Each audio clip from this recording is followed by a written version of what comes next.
The American Dream Defined and Discussed. Yes, I'll take my starting point in this article by Robert J. Schiller called The Transformation of the American Dream. In this, he describes the American dream as both something to do with morale, like the ideal of creating a just society for everyone, and but also he describes this more negative side of the American dream, the more realistic side, he would say, where it's all about getting money and owning a house. So he describes this and how the American dream has evolved over time.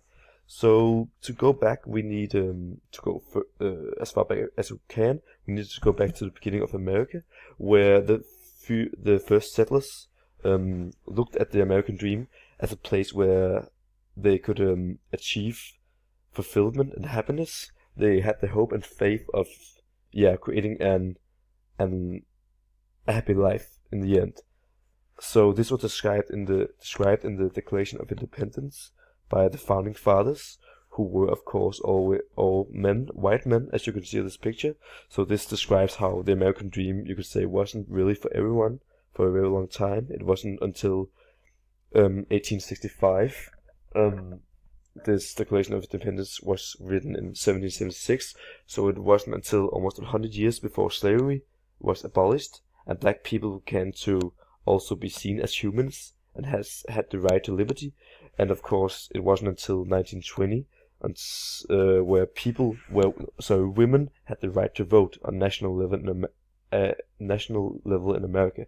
So this really shows how the American dream and how the pursuit of happiness wasn't really inclusive, including everyone, every man, through history. So yeah, if we skip to the 1920s, right after the First World War, the Roaring Twenties, they called it, where everything was going great in the beginning. The ideal of the American dream back in this time, was greatly described in The Great Gatsby. So it was all about getting, again, the materialistic things like getting a car and getting a house and really being seen as something who had it under control. But this ideal of consuming so much ultimately led to the Great Depression, where around 15 million Americans were unemployed. And of course, this also showed how the American dream was excluding many people, because now they couldn't really get a job, and it was just not realistic for them to have this lifestyle, which was described in the 1920s.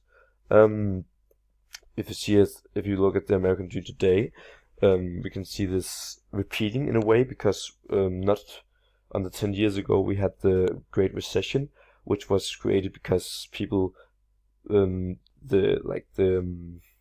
because the housing bubble, people kept buying houses continuously, and this also led to another financial crisis, where again people were excluded because they lost their jobs and really didn't have the money to achieve the American dream.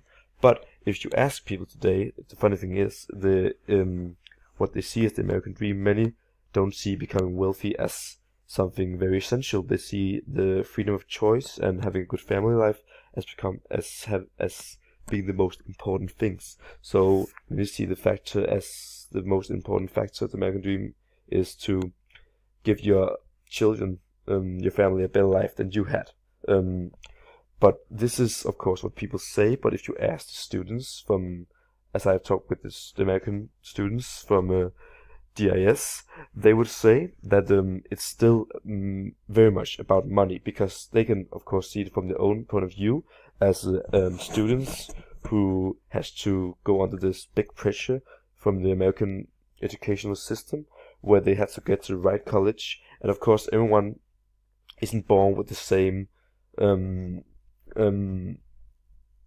parents and the same money in their family, so it's not as just and equal as many would like it to believe.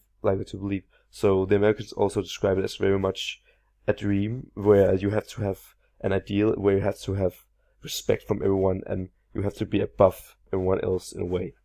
So yeah, I agree with them. It's in what I have heard and what I've read, that the American dream seems to me as something pretty unrealistic, especially because of all the social heritage there still is in the America and also in the rest of the world, of course, but how the American dream is very exclusive. It has been over history, as we have seen, but and also especially when we have this new president Donald Trump, who has taken distance to Obamacare and wants to reveal his new tax law and travel ban, which would ultimately again exclude both immigrants and also the lower class of America, probably many people say at least, from gaining the American dream, and therefore it would really go the other way around and create a more unjust society, which is of course very completely obvious. Not obvious, but opposite to what the founding fathers originally had in mind. So I would say it's a very mixed bag of what the future holds, but of course they also have good things. In America, you could like the gay marriages, which shows how the American dream, the dream of having liberty, the dream of choosing your partner of free will, is something more states are including. So yeah, things are looking both positive and negative for the American dream in the future, and I hope the best for America.